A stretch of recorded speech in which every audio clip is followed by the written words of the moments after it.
우리는 지금 AI, 인공지능이 주도하는 4차 산업혁명 시대를 살고 있습니다. 4차 산업혁명의 가장 큰 특징 가운데 하나가 빠른 속도입니다. 사람들이 전기를 발견한 2차 산업혁명으로 인한 삶의 변화를 체감하는데 30년이 걸렸대요. 그런데 이 4차 산업혁명은 그보다 10배나 빠르게 3년이면 삶의 변화를 체감할 수 있다고 합니다. 우리가 4차 산업혁명으로 인해서 가장 먼저 체감하게 될 것, 인공지능. 우리 잘 모르잖아요. 저도 잘 몰라요. 인공지능. 로봇이 들어올 거예요. 집집마다 곧 들어온대요. 그렇지만 잘 모르지만 우리 대한민국의 국가 순위가 세계 3위가 된답니다. 4차 산업혁명이 국가 순위를 미국, 중국, 그 다음에 대한민국 뒤에 독일, 영국, 프랑스, 일본으로 바꿔놓을 거라는 예측들을 하고 있습니다. 여러분, 우리나라가 독일, 영국, 프랑스, 일본을 제치고 미국, 중국 다음 대한민국 세계 3위가 된다는 거 믿어지십니까?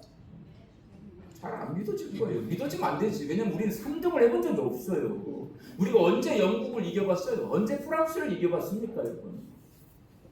쉽게 믿어지지 않습니다. 그게 정직한 거죠. 4차 산업혁명 시대의 대한민국이 세계 3위 국가가 된다는 근거가 여기에 있습니다.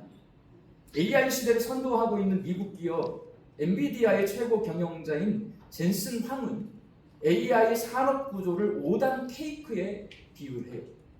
일단은 에너지입니다. AI 산업은 전기, 전력과 같은 에너지가 필요한데 우리나라 에너지 있어요, 없어요? 있어요. 2단은 반도체입니다. AI 산업은 메모리 반도체와 연산 반도체가 필요합니다. 3단은 데이터 센터가 있어야 된대요. AI 산업은 데이터를 처리하는 공장인 데이터 센터가 반드시 필요하대요. 그리고 4단은 GPT-4 옴니. 여러분 잘 모르시는 분이 많을 거예요. 제미나이 1.5 프로. 우린 잘 모르지만 이런 AI 모델이 필요하고요. 5단은 챗 GPT, 제미나이와 같은 AI 모델 서비스가 필요하답니다. 현재 전 세계에서 이 5가지 AI 산업 구조를 모두 가지고 있는 나라, 미국, 중국, 그 다음 대한민국밖에 없대요.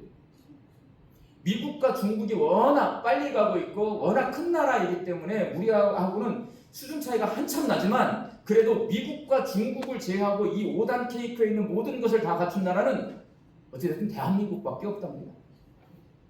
우리나라는 전기와 전력을 우리 스스로 생산해낼 수 있습니다.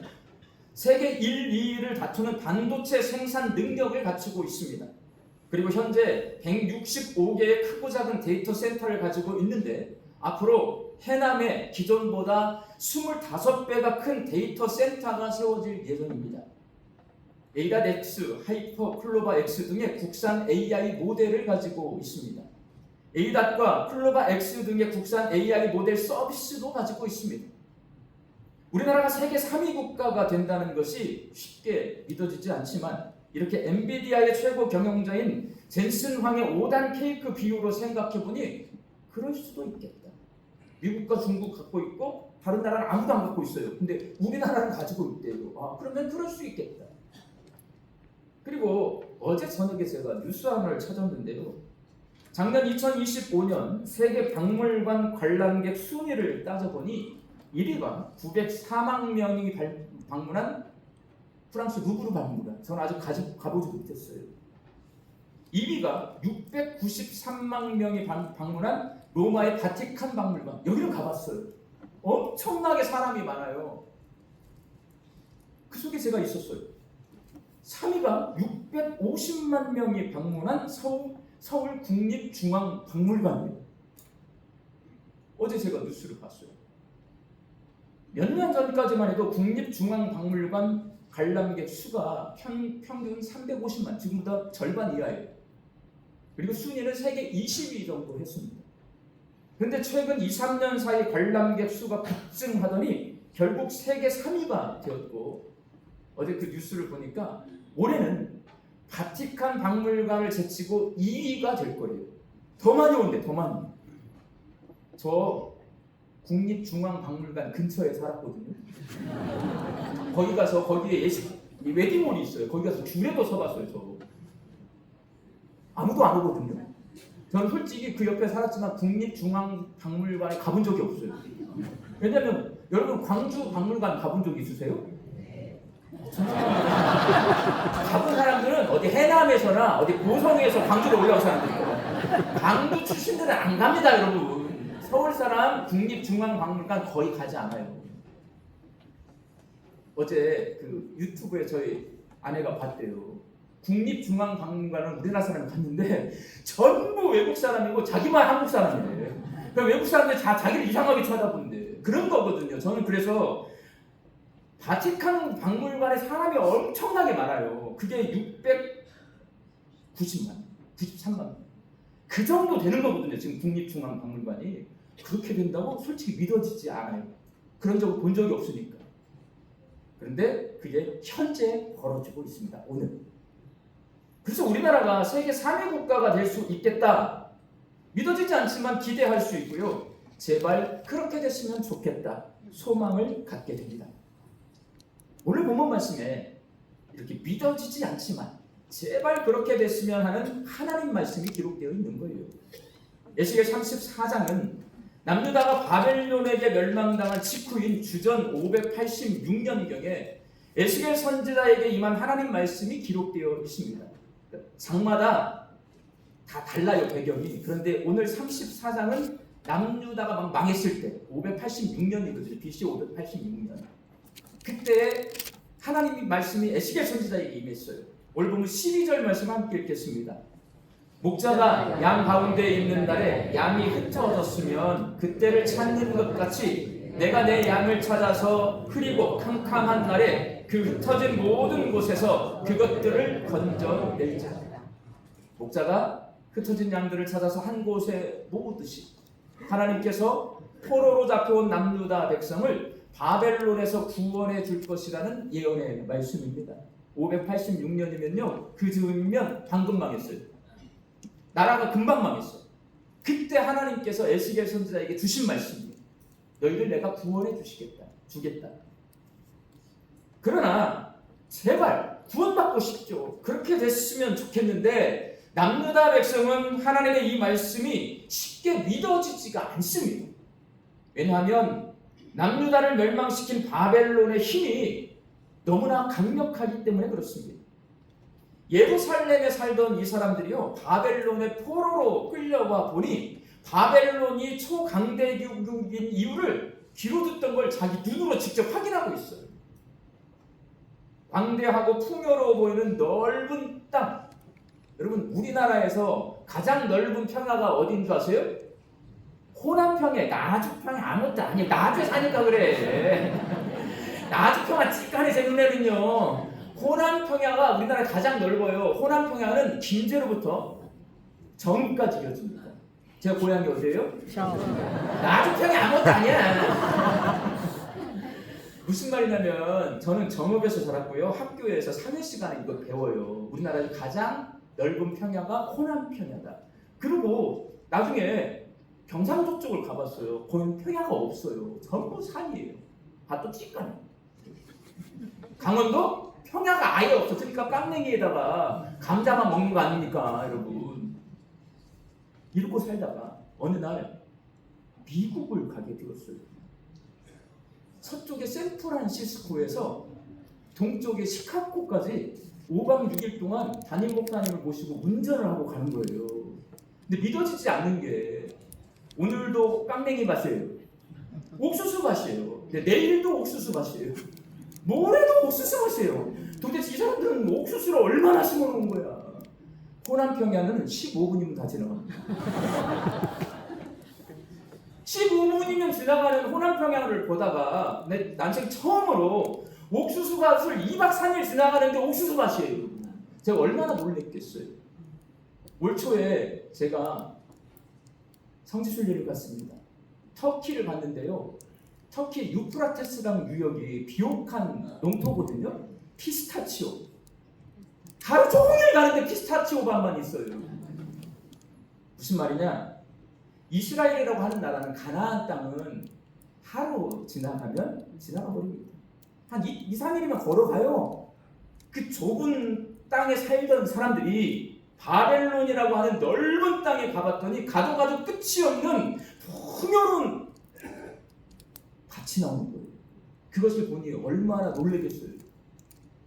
신문명을 받아들인 활기찬 도시들, 거기에 사는 수많은 사람들, 대도시를 본 거예요.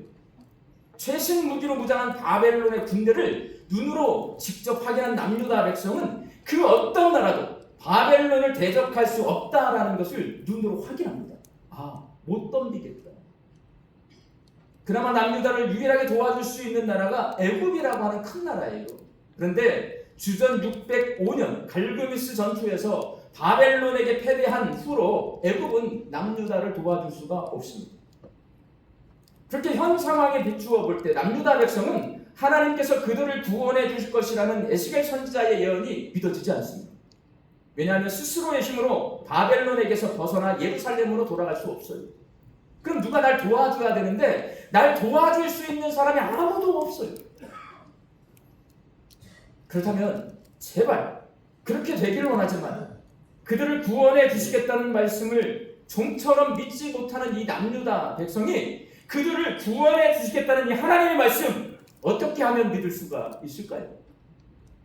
원래 그거를 오늘 본문 말씀에 하나님이 말씀해주고 있는 거거든요. 안 믿어져. 하나님은 우리 마음 중심을 보기 때문에 우리가 믿는지 안 믿는지를 다 알아. 그러니까 바벨론에 있는 이 남유다 백성에게 말씀을 하시지만 안 믿는 걸 다 알고 계세요. 그래서 이거를 어떻게 하면 믿을 수 있는지가 오늘 말씀에 쓰여 있는 거거든요.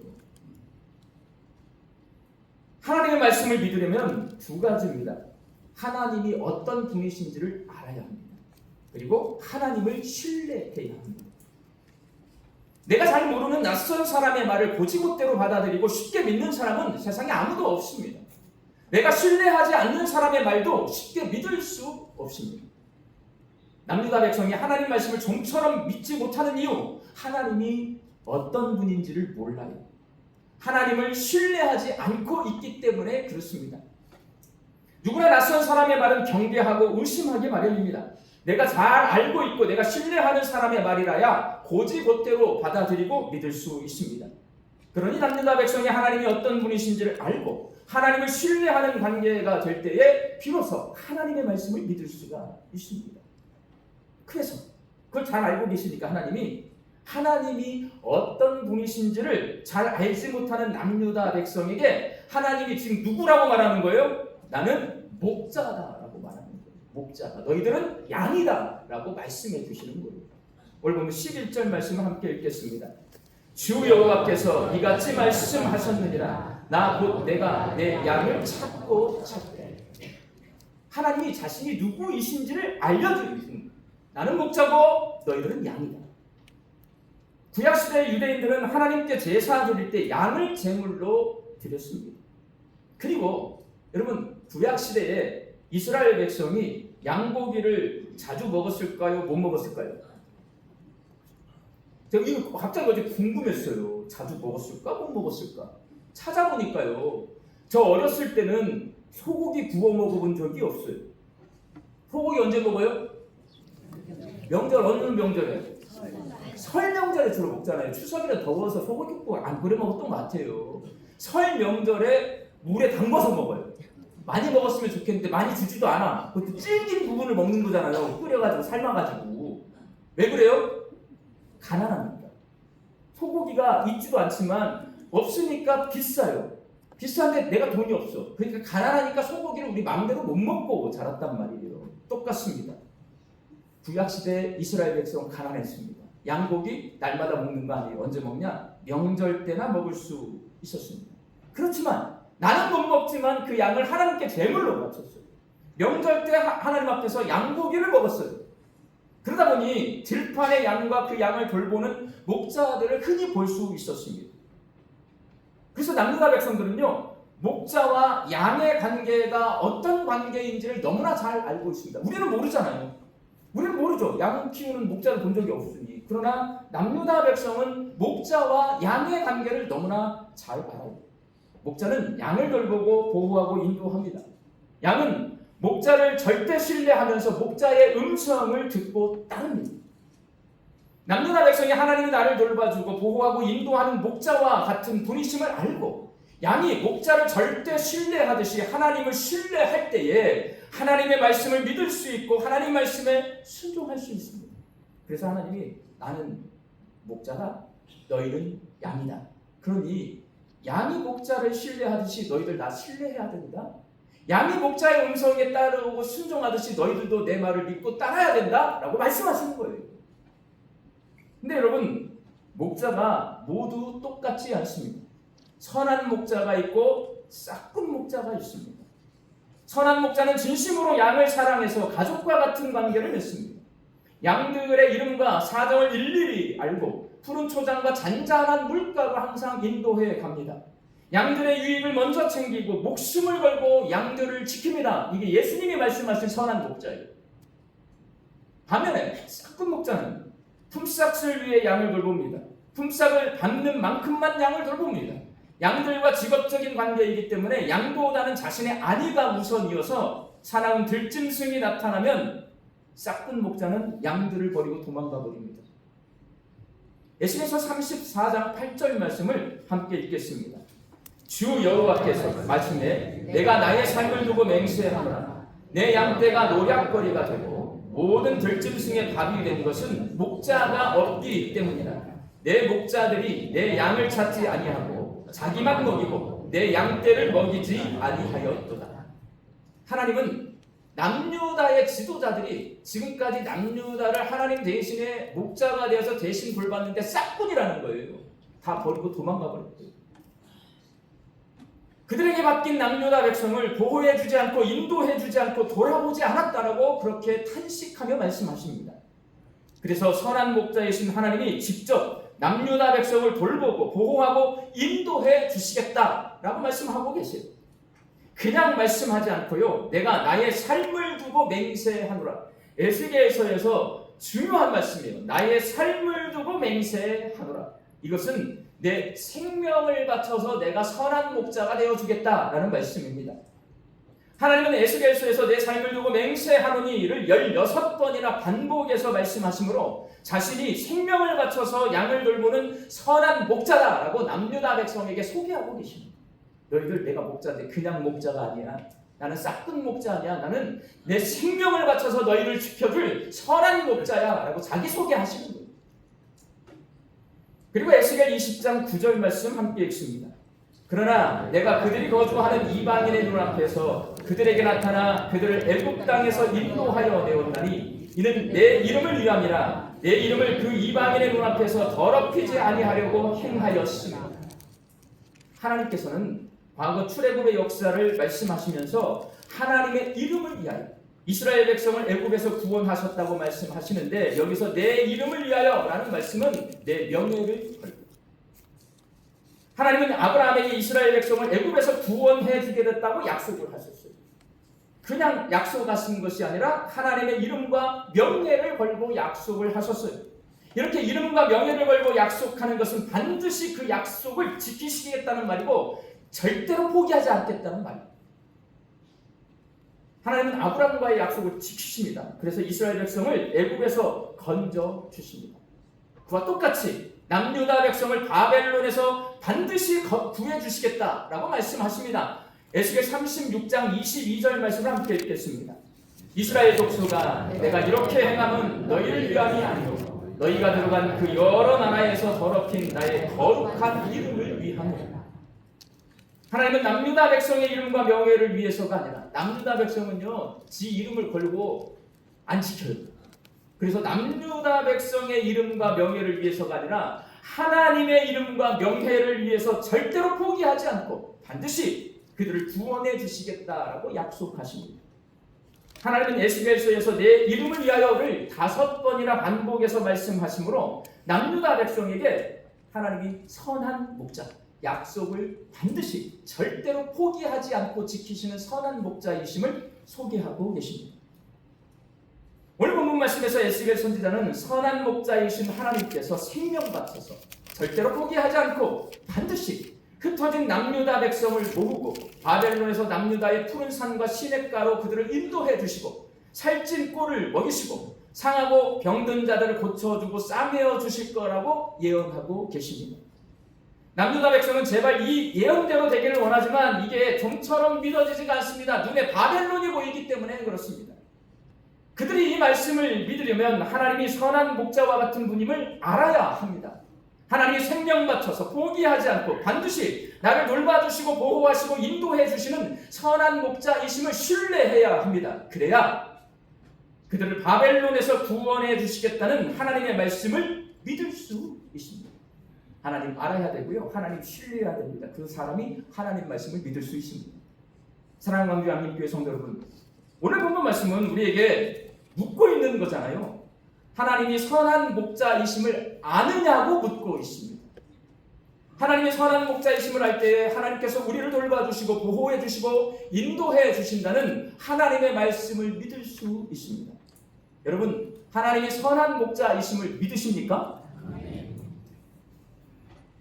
알아야 하나님을 믿을 수 있고 하나님의 말씀을 믿을 수 있습니다. 하나님이 선한 목자이신 줄 알면서 모르면 하나님을 신뢰할 수가 없고 하나님의 말씀을 믿을 수가 없습니다. 하나님이 선한 목자이심을 알고 하나님을 신뢰해야 목자의 음성을 듣고 그 말에 따르는 양처럼 하나님의 말씀을 믿고 받아들이고 그 말씀에 순종할 수 있습니다. 성경에서 하나님이 선한 목자이심을 그 누구보다도 잘 알았던 사람, 신뢰했던 사람, 믿었던 사람 다윗입니다. 그는 하나님을 신뢰했고 평생 하나님 말씀을 믿으며 그 말씀에 순종하며 살았습니다. 그래서 다윗은요 시편 23편에서 이렇게 고백하는, 우리가 잘 아는 시잖아요.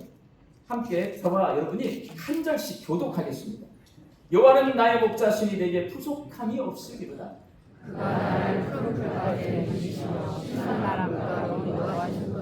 내 영혼을 소생시키시고 자기 이름을 위하여 의의 길로 인도하시는도다.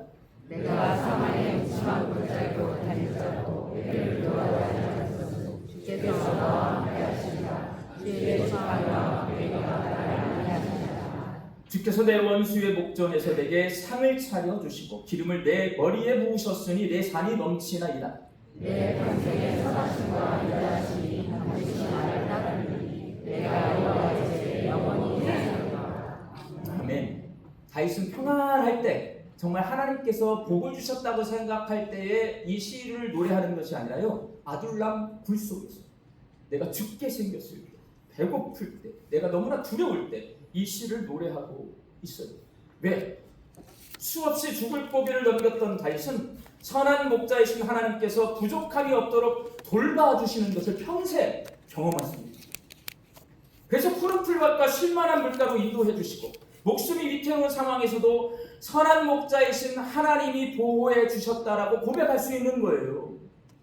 그래서 하나님께서 하나님의 이름을 위해 평생 동안 생명 바쳐 절대로 포기하지 않고 반드시 다윗을 지켜주신다 확신합니다. 그래서 시편 23편을 노래할 수 있는 것입니다. 미국의 기독교 작가인 맥스 루케이도라고 하는 사람이 있어요. 이 사람이 트래블링 라이트라고 하는 책을 썼는데 이 책은 어떤 책이냐면 시편 23편을 한 달 동안 30일 동안 매일매일 이렇게 묵상을 해가는 거예요. 한 달 읽으면 23편 전체 묵상이 돼요. 우리나라에서는 여행이라는 제목으로 출간이 되었는데 그는 이 책에서 하나님이 선한 목자이신 줄을 모르고 하나님 없이 사는 현대인들은 시편 23편을 이렇게 읽을 것이다 이렇게 써놨더라고요. 이래요. 나의 목자는 나 자신이니 언제나 부족하리로다. 내가 이 백화점에서 저 쇼핑센터로 이 병원에서 저 요양원으로 안식을 찾아 헤매고 다니나 결코 안식을 얻지 못하리로다. 내가 사망의 음침한 골짜기를 기어다니며 안절부절하는도다. 매주 열리는 직원회의에 들어갈 때마다 적들이 나를 둘러쌀 것이며 집에 돌아간다 해도 하찮은 금붕어까지 찌푸린 얼굴로 맞을 것이다. 내가 강력 진통제로 두통에 찌든 머리에 기름을 부었으니 독한 술이 내 잔에 넘치나이다. 내 평생의 정령, 고통과 불행이 나를 따르리니 죽는 날까지 신에 대한 회의 속에서 영원히 거하리로다. 선한 목자이신 하나님을 모르는 사람은 내가 양인데도 스스로 목자가 되어 삽니다. 양이 목자인 척에도 양은 양일 뿐입니다. 목자 없는 양의 삶은 방황, 불안, 고통, 불행, 의심 속에서 살아갈 수밖에 없습니다. 지난 금요일 저녁에 한여름밤에 찬양 산책을 인도해 주신 한웅재 목사님, 이런 간증을 해 주셨어요. 금요일 밤에 오신 분들이 계시죠? 그분들은 복 받을게요. 이미 복을 받았잖아요. 금요일 밤에 제가 많은 그 CCM 가수들의 집회에 참석해 봤지만 그날 가장 큰 은혜를 받았는데 평생. 왜냐면 그분하고 나하고 나이가 1살 차이밖에 안 되는데 저는 4살 때 아버지가 돌아가시고 그분은 4살 때 아버지가 배에서 떨어져가지고 뭐라고 했어요? 3번, 4번이 부러졌다고 그랬어요. 그래가지고 전신마비, 40 몇 년 동안을 전신마비로 사시다가 돌아가셨대요. 그 간증을 하시면서 아버지는 전신마비로 침상에 누워 계세요. 그 상황에서 목사님이 군 복무를 마치고 대학 복학을 준비하는 어느 날 아침에 일어나 보니 어머니가 뇌경색으로 쓰러져요. 복학을 미루고 병원에서 어머니를 간병을 해야 했습니다. 젊은 청년, 20대 초반의 젊은 청년이 몸져놓은 부모님을 간병하느라 몸과 마음이 얼마나 힘들었겠습니까? 그때 하나님이 노랫말을 주시기 시작했습니다. 가수니까. 너무나 힘든데 그때 노랫말을 주시기 시작하는 거예요. 그렇게 하나님께서 주신 노랫말들을 메모해 놓았다가 만든 노래가 나 어디 거할지라도. 제가 어제 하루 종일 들었어요. 나 어디 거할지라도. 제가 잘 모르는 노래예요. 모르는 노래는 또 우리가 익숙하지 않으니까 잘 듣지 않잖아요. 그런데 그 목사님의 간증을 듣고 이 노래가 어떻게 만들어졌는가를 알고 그 노래를 딱 들으니까요 눈물이 나요. 노래 가사만, 그 목사님이 수첩에 메모했을 노래 가사만, 나 어디 거할지라도 주 나에게 나를 지키니. 이 짧지만 그 목사님 말을 들어보면 신촌 세브란스 병원 아버지는 딴 데 누워 계시는 거잖아요. 평생 누워 계시는 거잖아요. 4살 때부터 지금까지 누워 계시는 거잖아요. 근데 어머니가 뇌경색이 오셨어요. 어머니를 신촌 세브란스 병원에 치료하는데 그 아들이 옆에 누워가지고 하나님이 주시는 가사를 받아 적은 거 아니에요. 나 어디 있을지라도. 어디 있냐면 지금 신촌 세브란스 병원 바닥에 누워 있어요. 주 날개 나를 지키니. 하나님이 나를 지키니. 금요일 밤에 오신 분들 이 간증 듣고 큰 은혜 받으시지 않았습니까? 저도 큰 은혜를 받았습니다. 목사님의 간증을 들으면서 한웅재 목사님은 노래하는 사람이니까 노래를 통해 그 고통 속에서 하나님이 선한 목자이심을 알게 하시고 신뢰하게 하시고 하나님 말씀에 순종하게 하셔서 수많은 사람에게 하나님의 살아계심을 증거하게 하신다라는 것을 깨달았습니다. 우리는 가수가 아니잖아요. 그럼 뭘로 해야 돼요? 삶으로. 내 삶 속에 한웅재 목사님과만 함께 있는 게 아니에요. 저와도 함께 있고 하나님은 여러분과도 함께 있는 거거든요. 하나님은 목자이시거든요. 나를 인도하시거든요. 보호하시거든요. 나를 지켜주시거든요. 우리 강주양립교회 성도들이 우리 곁에 함께 계시는 하나님이 선한 목자이심을 아셔야 돼요. 알고 목자이신 하나님을 절대적으로 신뢰하는 양이 되어서 신뢰하셔야 합니다. 생명을 바쳐서 절대로 포기하지 않고 반드시 나를 돌봐주고 보호해주고 인도해 주시겠다는 하나님의 약속의 말씀을 믿고 평생 하나님의 선하심과 인자하심 가운데 사시기를 주의 이름으로 축원합니다. 기도하겠습니다. 하나님, 저희들이 지금도 살아계셔서 내 곁에 계신 하나님을 만나게 하여 주옵소서. 그 하나님이 선한 목자이심을 알고 신뢰하게 하여 주옵소서. 생명 바쳐 포기하지 않고 반드시 나를 돌봐주시고 보호해주시고 인도해주시겠다는 하나님의 말씀을 믿고 평생 하나님의 선하심과 인자하심 가운데 살게 하여 주옵소서. 예수님의 이름으로 기도하옵나이다. 아멘.